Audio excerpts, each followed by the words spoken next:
Doctor Simi no se hizo gigante solo por vender medicinas baratas. Se hizo gigante porque convirtió la enfermedad cara de México en una consulta rápida, una farmacia llena y una costumbre que millones ya no querían soltar. La mayoría de la gente ve primero la botarga, el bigote, el baile raro, los peluches lanzados en conciertos, la cara simpática que parece hecha para memes. Y justo ahí está la trampa, porque farmacias similares lleva años escondiendo una máquina enorme detrás de una cara que parece inofensiva. Desde fuera parece un personaje popular. Por dentro es una estructura que aprendió a vivir de algo mucho más serio. La urgencia médica de un país donde para millones de personas enfermarse no es solo una mala noticia, es también un problema de dinero. Ese fue el verdadero hueco, no el marketing, no el logotipo, no la creatividad publicitaria. El hueco fue la distancia entre lo que costaba la medicina de marca y lo que la gente podía pagar sin destrozar la quincena. Ahí fue donde la empresa encontró su fuerza. No entró prometiendo prestigio ni alta tecnología. Entró diciendo algo mucho más brutal. Aquí puedes resolverlo más barato, más rápido y sin sentir que el sistema entero te expulsó. Y cuando una empresa se mete en un vacío así, no vende solo producto. Vende alivio, urgencia, costumbre y una especie de paz temporal. La gente no entra pensando en una gran decisión de consumo. Entra con fiebre, dolor, tos, cansancio, ansiedad, un niño enfermo, un abuelo sin receta actualizada o un bolsillo que ya no aguanta otra consulta privada. Eso vuelve la historia mucho más dura, porque farmacias similares no creció por un capricho del mercado. Creció porque aprendió a convertir una necesidad pública mal resuelta en un negocio privado gigantesco. ¿Y si el verdadero producto nunca fue solo la medicina? ¿Y si el producto era la sensación de que todavía había una puerta abierta? Eso explica por qué la cadena ya no puede leerse solo como farmacias baratas. Con el tiempo se volvió una parte del paisaje mexicano. Está en avenidas grandes, en calles chicas, junto a puestos, junto a tiendas, junto a consultorios diminutos, junto a colonias que no tienen tiempo ni dinero para entrar en un sistema médico largo, caro o lento. Su fuerza no está solo en el precio, está en la repetición, en que siempre parece haber una, en que siempre parece haber alguien esperando, en que la urgencia encuentra mostrador. La botarga ayudó, claro, ayudó muchísimo. Tomó una empresa nacida del dolor económico y la envolvió en una capa de cercanía popular. Hizo que el miedo médico se viera menos frío. Hizo que el negocio pareciera casi amable. Pero el tamaño real no sale del muñeco. Sale del modelo. Consulta rápida, genérico, ticket bajo, resolución inmediata, menos prestigio, más movimiento, menos ceremonia, más flujo. Esa lógica es la que convirtió una cadena local en un reflejo nacional, y esa es exactamente la clase de historia que nos interesa. Porque por debajo del fenómeno cultural hay una pregunta mucho más incómoda. ¿Qué pasa cuando una empresa encuentra un modo de ganar dinero precisamente donde el sistema público tarda, el privado excluye y la gente no puede darse el lujo de esperar? ¿Se vuelve solución? ¿Se vuelve símbolo? ¿O se vuelve una máquina tan grande que termina haciendo negocio con la desesperación normalizada? Para entenderlo hay que volver al principio. No al del muñeco bailando, al del hombre que vio que la medicina cara no solo dejaba clientes sin compra, dejaba a un país entero listo para una cadena que prometiera lo mismo por mucho menos. Y eso hace que el arranque de similares sea mucho más fuerte que el de una cadena cualquiera. No tomó un deseo bonito del consumidor. Tomó una herida económica cotidiana y la volvió una puerta, una receta, una caja y un ticket. Antes de que Dr. Simi se volviera meme, peluche y paisaje, hubo un hombre que entendió algo muy simple y muy rentable. En México la salud podía ser demasiado cara para demasiada gente. Víctor González Torres no entró al negocio para revolucionar la medicina. Entró porque vio un hueco clarísimo entre el precio de los medicamentos tradicionales y lo que un cliente común estaba dispuesto o podía pagar. En 1997 arrancó la cadena con una apuesta que parecía casi demasiado obvia para que nadie la hubiera explotado así. Vender medicamentos genéricos a precios mucho más bajos y acompañarlos con una experiencia que se sintiera menos intimidante que la farmacia clásica. La fórmula no sonaba grandiosa, sonaba práctica, y por eso funcionó. No estaba diseñada para impresionar a la clase alta ni para enamorar a médicos sofisticados. Estaba diseñada para entrar donde el bolsillo ya venía golpeado. Eso importa porque el origen de Similares no es romántico, no es la historia de una visión médica iluminada, es la historia de una lectura brutal del mercado. Cuando una persona está enferma, compara menos ideología y más precio. Pregunta menos por la elegancia del local y más por cuánto se va a gastar. Y si además la medicina de marca ya estaba asociada para muchísima gente a costos exagerados, la promesa de lo mismo pero más barato entraba casi sola. ¿Quién vio primero el negocio? ¿El sistema médico o el empresario que entendió lo que el sistema no estaba resolviendo? Ahí aparece la primera gran fuerza de la empresa: quitarle solemnidad al consumo médico, bajar el tono. Hacer que entrar a una farmacia no pareciera un acto excepcional, sino un movimiento rápido de barrio, casi tan cotidiano como comprar pan o recargar el teléfono. Esa normalización fue oro puro, porque cada vez que una persona dejaba de pensar no puedo pagar esto y empezaba a pensar voy a Similares, la cadena ganaba algo más importante que una venta: ganaba hábito. Y el hábito en salud es poder, mucho poder. Quien controla la farmacia de emergencia controla una parte del miedo de la gente, no la parte más profunda, no la más clínica, pero sí una parte cotidiana, repetida y muy rentable. Dolor de garganta, fiebre, gripa, malestar, presión alta, antibióticos, vitaminas, pomadas. La vida diaria produce un tráfico constante de pequeñas urgencias y la empresa se instaló justo ahí, en el lugar donde la salud se vuelve trámite rápido. También aquí conviene destruir un mito. Farmacias Similares no creció solo porque sus productos fueran más baratos. Creció porque el precio bajo vino acompañado de lenguaje simple, de ubicación agresiva, de percepción de cercanía y de una narrativa moral muy efectiva: ayudar al que no tiene de sobra. Esa mezcla era muy fuerte. Te hacía sentir ahorro y también te hacía sentir inteligencia. No estabas comprando menos, estabas evitando que te vieran la cara. Eso volvió el modelo mucho más explosivo, porque el cliente no solo ahorraba, sentía que había descubierto una salida, y una salida contada de boca en boca viaja más rápido que cualquier spot. Ve ahí, sale más barato, te atienden rápido, no te gastas tanto.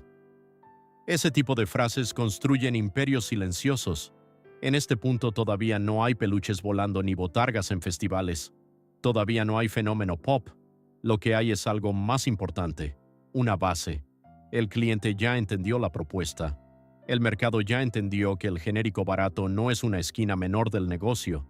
Y el fundador ya entendió que si esa lógica se repite lo suficiente, puede escalar mucho más allá de una farmacia aislada. La pregunta que deja este bloque es directa: ¿qué tan grande puede volverse una empresa cuando aprende a ganar justo en el punto donde la enfermedad se cruza con el miedo al gasto? La gran jugada de Farmacias Similares no fue descubrir que el genérico podía venderse. Eso ya se sabía. La gran jugada fue convertir esa idea en algo visible, repetible y casi imposible de ignorar. Porque una cosa es que el genérico exista. Otra muy distinta es que una empresa logre convencer a millones de personas de que ese genérico es suficientemente bueno, suficientemente seguro y sobre todo suficientemente útil como para desplazar la costumbre de comprar marca. Eso es guerra de percepción. Y Similares la peleó de frente. No intentó parecer exclusiva, no intentó sonar clínica, no intentó hablar como laboratorio fino, habló como habla la calle cuando no quiere pagar de más. Esa fue su inteligencia. Mientras otros defendían prestigio, la cadena defendía conveniencia. Mientras otros pedían confianza ciega en el nombre de marca, Similares proponía algo más terrenal. Si el ingrediente sirve y el precio baja, ¿por qué pagar más? ¿En qué momento una opción barata deja de parecer un riesgo y empieza a sentirse como la decisión lógica? Ese punto fue clave, porque ahí se rompe la barrera mental más importante del negocio. Mucha gente podía aceptar un genérico en teoría, pero no llevarlo a la práctica si seguía sintiendo que lo barato sale caro. Similares tuvo que empujar justo contra ese miedo, y lo hizo con repetición. Muchos locales, mucha visibilidad, mucho lenguaje fácil, mucha sensación de normalidad. La mejor forma de quitarle rareza a algo es ponerlo enfrente tantas veces que ya no parezca raro. Ahí entra la disciplina del modelo. Locales reconocibles, nombre claro, precio visible, oferta concentrada y una promesa constante. Aquí resuelves rápido sin sentir que te vaciaron la cartera. Parece simple, pero es muy fuerte, porque una empresa así no necesita que el cliente haga una gran investigación, solo necesita que recuerde un patrón, más barato, más cerca, más rápido. Esa repetición también cambia la ciudad. En cuanto empiezan a multiplicarse los puntos de venta, la marca deja de ser una sorpresa. Pasa a ser referencia. La colonia ya sabe dónde está.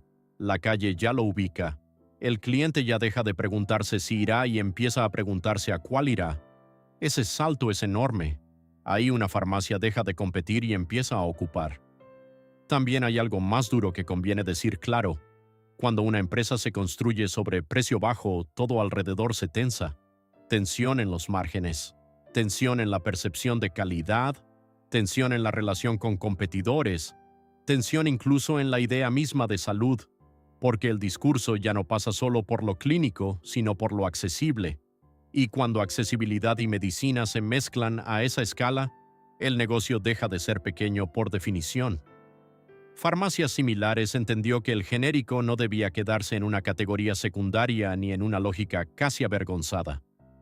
Lo puso al frente, lo volvió protagonista, lo normalizó, y esa normalización cambió la relación de muchísima gente con el medicamento cotidiano. Lo que antes podía sentirse como sustituto de emergencia empezó a sentirse como compra normal.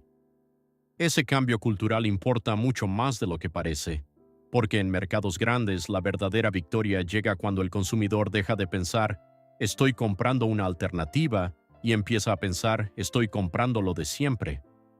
En ese momento el producto deja de vivir en comparación con el original, se vuelve costumbre propia. Ese es el punto donde la cadena empieza a ganar de verdad, no cuando vende una caja, sino cuando cambia una cabeza. Cuando logra que el precio bajo ya no sea sospechoso, sino sensato. Cuando la farmacia barata deja de parecer un plan B y se vuelve la primera puerta. Y una vez que eso ocurre, la expansión deja de ser deseo, se vuelve consecuencia. La pregunta que queda aquí es brutalmente simple. Si lograste convencer a millones de que lo barato ya no era una excepción, ¿qué podía impedir que intentaras ocupar cada calle donde esa idea todavía no había llegado? La farmacia barata por sí sola ya era un golpe fuerte, pero Farmacias Similares encontró otra forma de volverse todavía más peligrosa: pegar el consultorio al mostrador. Esa decisión cambió por completo el alcance del negocio, porque una cosa es vender medicinas más baratas. Otra muy distinta es capturar también el momento previo, el instante en que alguien necesita que lo vea un médico rápido y sin pagar una consulta que le rompa el presupuesto. Los consultorios anexos fueron la gran expansión del modelo, y no porque fueran sofisticados, precisamente porque no lo eran. Consultorios pequeños, rápidos, directos, sin rituales largos, con una promesa muy clara. Te vemos, te recetamos y resuelves ahí mismo. Eso parecía casi demasiado sencillo, pero en una sociedad donde el tiempo, el dinero y la atención formal no siempre alcanzan, ese demasiado sencillo puede convertirse en una máquina enorme. ¿Quién entendió mejor la urgencia mexicana, el hospital que te hace esperar o la cadena que te atiende en la esquina? La respuesta explica media historia del país. Para muchísima gente, la salud cotidiana no entra por grandes hospitales ni por consultas privadas de prestigio. Entra por soluciones rápidas, por el doctor accesible, por el lugar al que puedes ir sin planear una ruina económica. Farmacias Similares se instaló justamente ahí, en ese espacio donde la medicina se vuelve algo menos noble y más práctico, menos sistema y más calle. Y eso cambió el barrio, porque el consultorio anexo no solo vendía atención, vendía sensación de salida inmediata. Salías con receta, ibas 2 pasos, comprabas ahí mismo. El recorrido estaba cerrado. Eso vuelve al negocio mucho más eficiente y mucho más duro. El dolor no solo entra a la cadena lo procesa completo. Consulta, receta, venta, todo en un mismo circuito. Hay algo casi brutal en esa eficiencia. La empresa aprendió a hacer del malestar cotidiano una ruta corta, rápida y altamente repetible. Cada gripa, cada infección menor, cada presión alta, cada malestar digestivo se convertía en flujo. No flujo en sentido cínico, sino en el sentido operativo más frío del comercio. Entrada, atención, salida, ticket. Y cuando multiplicas ese circuito por miles de ubicaciones, lo que tienes ya no es una farmacia con consulta, tienes una forma distinta de administrar la necesidad. Eso también reforzó la confianza, porque el cliente no solo veía precio bajo, veía continuidad. Aquí me vieron, aquí compré, aquí lo resolví. Esa secuencia genera una lealtad muy particular, no la lealtad aspiracional de una marca cool, la lealtad práctica de algo que te sacó del problema cuando lo necesitabas. Esa suele ser más profunda. Por supuesto, ahí también viven las críticas. Consultas rápidas, tiempos cortos, medicina simplificada, sospechas sobre la calidad de atención, preocupación por la banalización del acto médico. Todo eso forma parte del contexto, y justo por eso la historia se vuelve mejor, porque no estás viendo una empresa limpia y obvia, estás viendo una empresa que encontró un modo de resolver un vacío real y al mismo tiempo monetizarlo a una escala gigantesca. El consultorio anexo fue, en el fondo, la prueba de que Similares ya no quería limitarse a vender cajas, quería meterse en el proceso entero, en la entrada del problema, en el primer paso de la solución, en el puente entre el síntoma y el mostrador. Y una vez que una empresa aprende a controlar ese puente, el resto del crecimiento se acelera. Aquí es donde la cadena deja de parecer una farmacia ingeniosa y empieza a parecer un sistema. Uno pegado a la calle, sí. Uno más popular, menos solemne y más rápido que el sistema formal. Pero sistema al fin. Y cuando una estructura así se vuelve normal, ya no compite solo por precio, compite por confianza, velocidad y costumbre.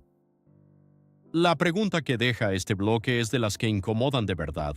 Si una empresa logra ser para millones la manera más rápida de pasar del dolor al remedio, ¿qué tan cerca está de convertirse en una parte estructural de la salud cotidiana del país? Y entonces pasó algo que no siempre les ocurre a las empresas basadas en necesidad. Dejaron de ser solo útiles y empezaron a volverse culturales. Ahí entra Dr. Simi como símbolo, no como mascota secundaria, sino como una de las operaciones de marca más eficaces y extrañas de México. Porque lo que nació como apoyo visual para una cadena de medicamentos baratos, terminó convertido en rostro nacional, en meme, en peluche, en personaje que la gente reconoce incluso aunque no esté comprando nada. Eso no fue decoración, fue blindaje. La botarga hizo que una empresa construida sobre ansiedad médica, ahorro forzado y flujos de consultas se viera menos dura. Humanizó el negocio, lo hizo reír, lo volvió cercano, y al volverlo cercano lo hizo muchísimo más fuerte. Porque ya no estabas entrando solo a una farmacia, estabas entrando al universo de una marca que se presentaba como amiga del barrio, y si la cara simpática fue justamente la forma más inteligente de esconder lo pesada que ya era la máquina, el fenómeno explotó por capas. Primero la marca reconocible, después la botarga en calle, luego los anuncios, después el personaje que podía vivir más allá de la farmacia. Y al final los peluches volando en conciertos, los videos virales, las menciones en redes, la apropiación popular. Cuando eso pasa, la empresa deja de competir solo en el mercado de productos, entra en el mercado del cariño colectivo, y el cariño colectivo, cuando se combina con precio bajo y presencia masiva, es una armadura muy seria. Pocas marcas en México han logrado lo que logró Dr. Simi, ser al mismo tiempo símbolo de risa y símbolo de alivio barato. Esa mezcla es potentísima. Te permite habitar el consumo y la cultura al mismo tiempo. Te permite estar en la calle, en la farmacia, en el meme y en el escenario. Te permite parecer menos corporativa de lo que eres en realidad. Y esa ilusión es valiosísima. Pero conviene no perder de vista lo importante. El fenómeno pop no sustituyó al modelo, lo reforzó. Cada peluche, cada baile, cada botarga frente a una sucursal recordaba algo más profundo. La cadena seguía ahí, multiplicándose, llenando esquinas, volviéndose referencia. La cultura no reemplazó al negocio, la cultura lo lubricó. Y eso explica por qué tanta gente percibe a Dr. Simi casi como patrimonio popular y no como maquinaria corporativa. Porque el personaje hizo que el negocio pareciera de la gente incluso cuando ya era una estructura enorme. Ahí está una de las grandes astucias de la empresa. Convertir el acceso barato a medicamentos en un lenguaje de cercanía. Cambiar la conversación de gran cadena por marca del pueblo. Esa percepción tiene poder real. Protege, suaviza críticas. Vuelve más difícil atacar frontalmente a la empresa sin parecer que estás atacando algo querido. Y cuando una compañía construida sobre necesidades tan delicadas logra además blindarse con afecto popular, se vuelve mucho más resistente. Hay también algo más oscuro en esto. Cuanto más simpática parece la marca, menos gente se detiene a mirar el tamaño real del sistema. Las miles de sucursales, la lógica de expansión, la captura de la urgencia, la ruta completa desde el síntoma hasta la compra. La botarga funciona casi como ruido bonito delante de una estructura muy disciplinada. Eso no la hace falsa, la hace inteligente. Intensamente inteligente, porque las compañías que quieren vivir décadas no solo venden, también administran como quieren ser sentidas. Y Farmacias Similares hizo exactamente eso. Vendió ahorro, sí, pero también vendió alivio, humor y una sensación de pertenencia que pocas cadenas del sector salud han conseguido. La pregunta que queda es durísima. Cuando una empresa logra que hasta su cara corporativa parezca un personaje del pueblo, ¿qué tan difícil se vuelve para cualquiera distinguir dónde termina el cariño y dónde empieza el poder? La marca entendió que, si lograba entrar en la cultura, la crítica llegaría más tarde y con menos fuerza. Mientras más querido se vuelve un símbolo, más difícil se vuelve mirar sin ruido la estructura gigantesca que lo sostiene. Cuando una empresa de salud barata logra ser útil, cercana y cultural, el siguiente paso ya no es sobrevivir, es expandirse. Y Farmacias Similares lo hizo como lo hacen las máquinas que entienden bien el terreno, punto por punto, colonia por colonia, repetición por repetición. No con una épica grandilocuente, sino con una ocupación constante de la vida diaria. Ahí es donde el negocio deja de parecer una suma de sucursales y empieza a parecer una infraestructura paralela. No paralela en el sentido legal, sino en el sentido práctico. Mucha gente no se pregunta dónde quiere atenderse un malestar leve, se pregunta qué similares le queda más cerca. Ese cambio de lenguaje revela muchísimo. La marca ya no vive solo como opción, vive como reflejo territorial. ¿Quién domina de verdad una ciudad? ¿El sistema que promete más o la cadena que siempre parece estar a la vuelta de la esquina? Esa es la lógica del despliegue. Más ubicaciones no significan solo más ventas, significan menos fricción, menos tiempo entre el problema y la solución, menos excusas para no entrar. Y en un negocio que vive de pequeñas urgencias, la reducción de fricción vale oro. Cada sucursal nueva no es solo otro punto, es otro segmento de ciudad donde la marca puede instalarse como costumbre. La expansión también volvió más completa la relación con el cliente. Ya no era únicamente el genérico barato ni el consultorio rápido. Era la sensación de que ese circuito podía reproducirse casi en cualquier parte. Eso da confianza. Y la confianza en un negocio de salud cotidiana se vuelve recurrente, casi automática. No es la confianza solemne del hospital, es otra cosa. Es la confianza práctica del recurso disponible. Aquí además aparece un detalle que pocas veces se subraya lo suficiente. La empresa no solo vendía medicina, también vendía tiempo. Tiempo ahorrado, tiempo de traslado, tiempo de espera, tiempo de decisión, Todo el modelo está diseñado para que la resolución se sienta inmediata. Y en ciudades grandes, con tráfico, con jornadas largas y con salarios estirados, vender tiempo es casi tan valioso como vender producto. Eso ayuda a explicar por qué el crecimiento no se lee como simple éxito comercial. Se lee como inserción, como si la empresa hubiera aprendido a colarse dentro de la rutina urbana mexicana hasta volverse parte de ella. Ahí la cadena ya no compite únicamente con otras farmacias, compite con la lentitud, con la burocracia y con el cansancio de tener que resolver lo básico. A medida que eso avanzaba, la marca también se hacía más fuerte como referencia generacional. Una generación la conoció por la medicina barata, otra por el consultorio, otra por la botarga, otra por el peluche, pero todas convergen en una idea común: similares resuelve. Puede que la resolución sea discutible, rápida, imperfecta o criticada, pero resuelve. Y el mercado adora las marcas que caben dentro de ese verbo. Por eso el crecimiento de la cadena no debe verse solo en cifras ni en aperturas. Debe verse en algo más simple.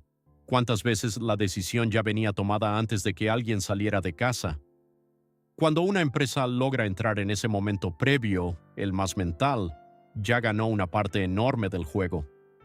Esa es la etapa en que la marca deja de parecer astuta y empieza a parecer inevitable. Y cuando una empresa de salud popular se vuelve inevitable, la discusión deja de ser si es grande. La discusión pasa a ser qué significa para el país que una parte tan amplia del alivio cotidiano esté mediada por una sola lógica de negocio. La pregunta correcta aquí es brutal.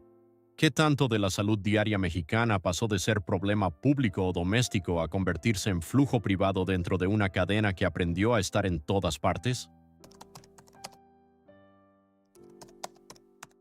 Toda gran máquina acaba queriendo probar si su lógica cabe fuera de casa.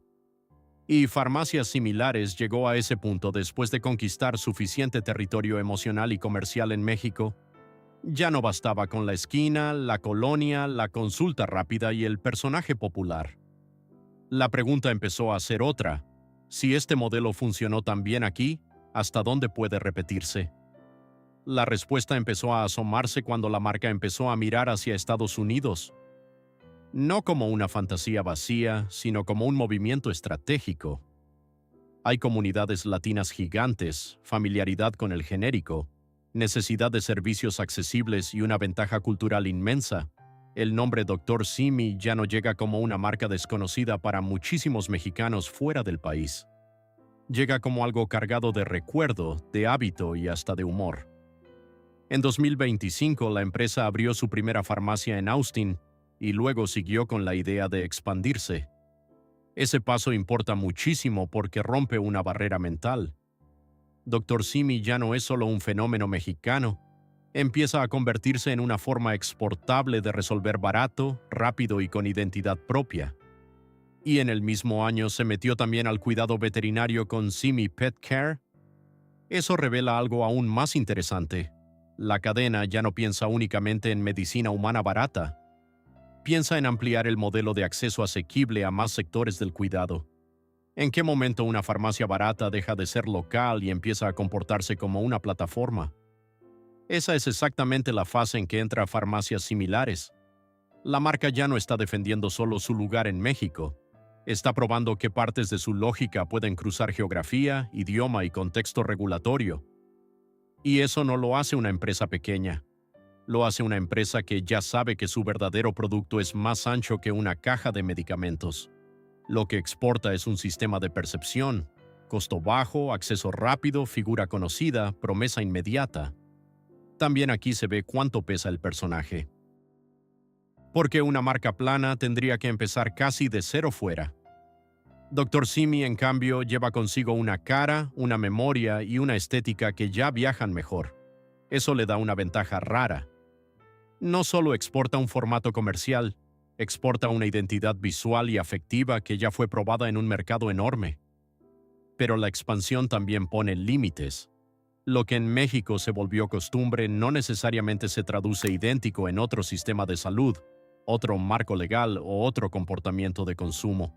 Y ahí es donde el negocio se pone interesante de nuevo, porque farmacias similares puede seguir creciendo Sí, pero cada paso afuera le obliga a demostrar que su fuerza no era solo una respuesta local a un problema mexicano.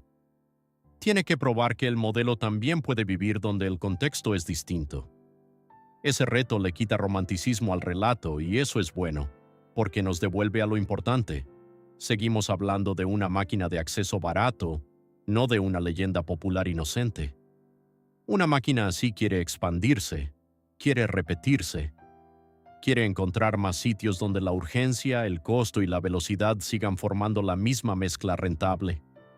La entrada a veterinaria, además, es un dato que dice muchísimo sin necesidad de demasiada teoría.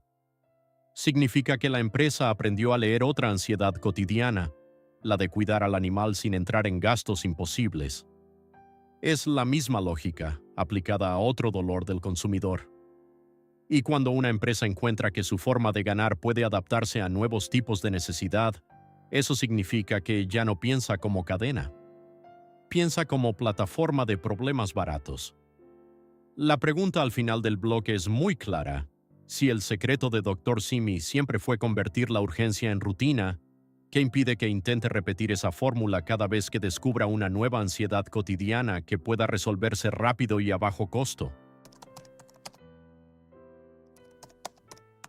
Y aquí es donde la historia se pone más incómoda, porque hasta ahora todavía podrías narrar farmacias similares como una mezcla de ingenio popular, acceso barato y branding brillante. Pero a cierta escala ya no basta con decir ayudó a la gente. Hay que mirar la otra cara. La empresa también hizo negocio con un dolor real, con un sistema lento, con medicamentos percibidos como caros, con la urgencia de millones que no podían esperar algo mejor. Eso no la vuelve automáticamente villana, pero sí obliga a leerla con más dureza, porque una solución privada masiva siempre tiene dos caras.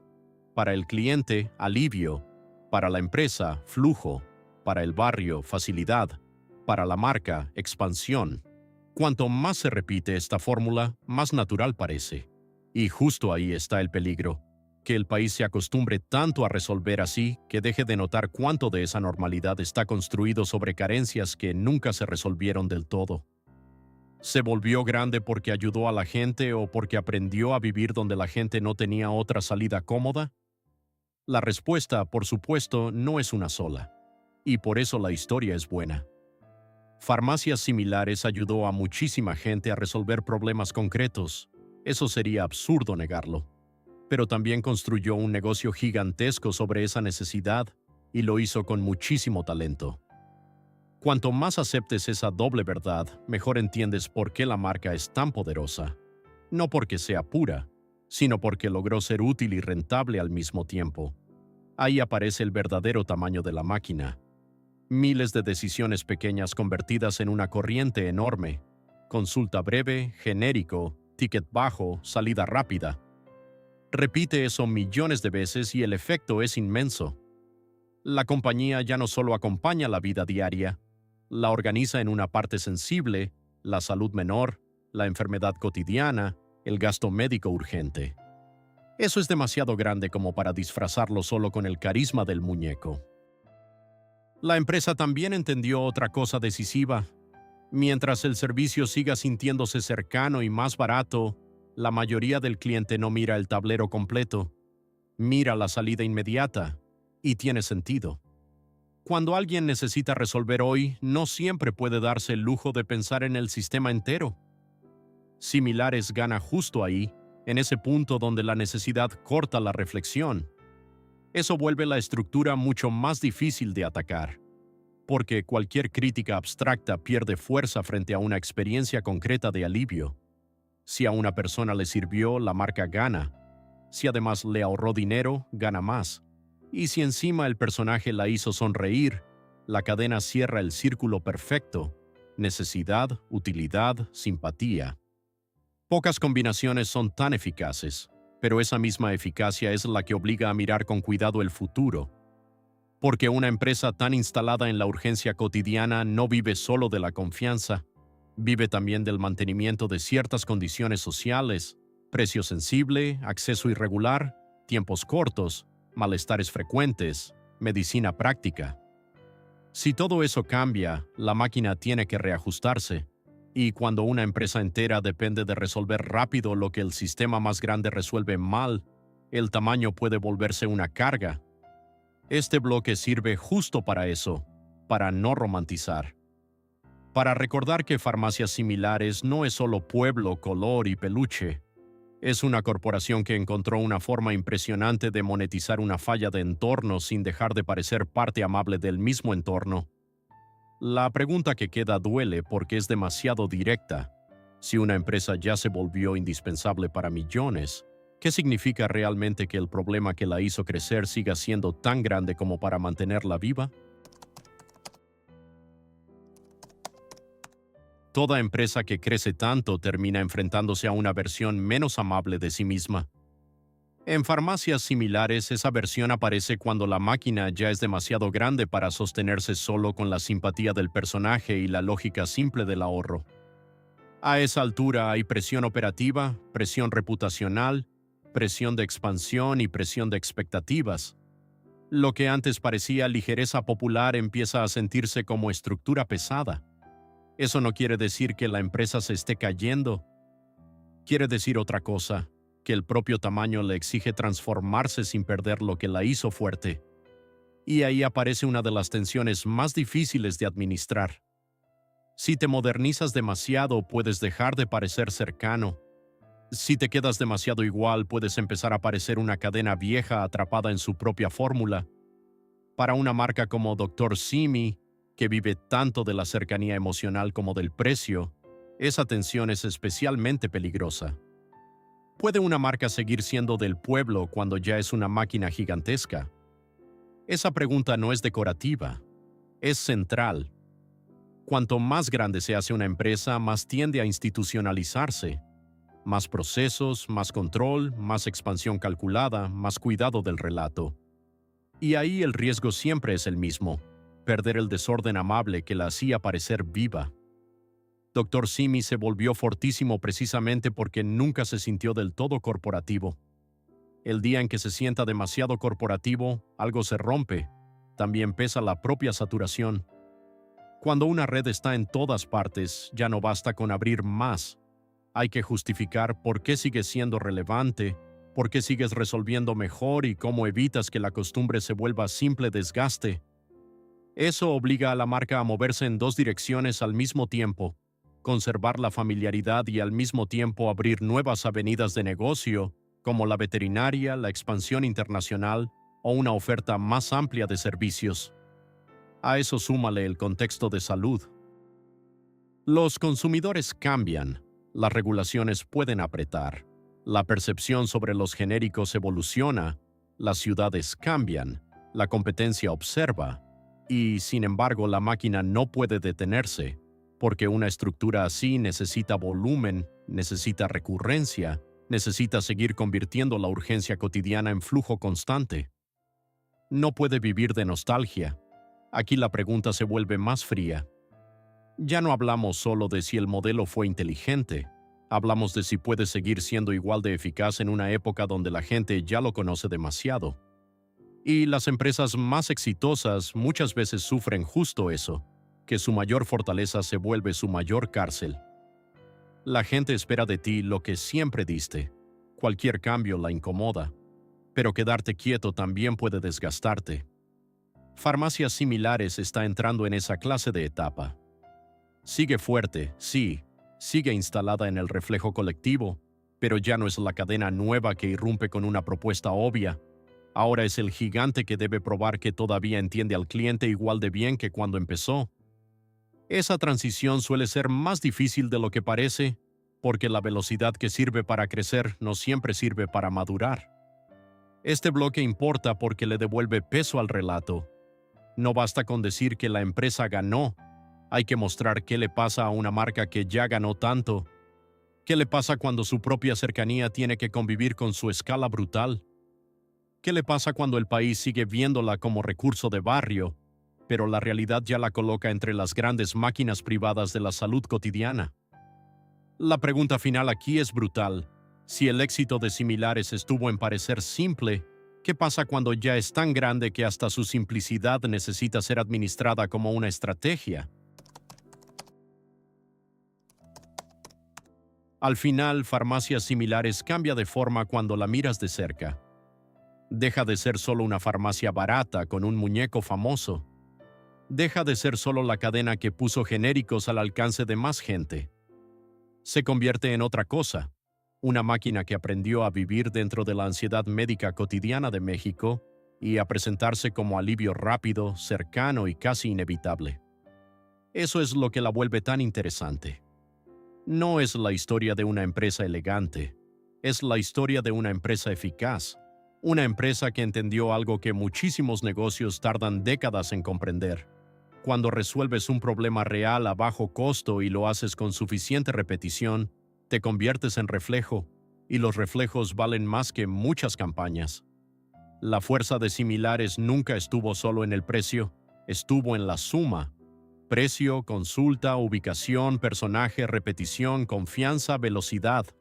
Cada pieza por separado podía parecer pequeña. Juntas construyeron una de las maquinarias más potentes de la vida cotidiana mexicana. Una maquinaria metida en algo delicado, además. La salud de diario, la enfermedad leve, el susto pequeño, la urgencia que no puede esperar ni puede pagar demasiado. Por eso su historia no debe contarse como fábula de emprendimiento simpático. Debe contarse como lo que es, el ascenso de una marca que encontró una grieta inmensa entre necesidad y acceso y la convirtió en una estructura difícil de ignorar. A algunas personas esa estructura les dio alivio real, a la empresa le dio escala, a la cultura popular le dio un icono, al país le dejó una pregunta que sigue ahí. ¿En qué momento el alivio barato dejó de ser solo una solución práctica y se convirtió en una de las costumbres más fuertes de la salud cotidiana mexicana? Quizá la respuesta esté justamente en la mezcla que parece contradictoria y no lo es. Similares es alivio y negocio, cercanía y escala, calle y corporación, consulta rápida y flujo masivo, peluche y presión. Nada de eso se cancela.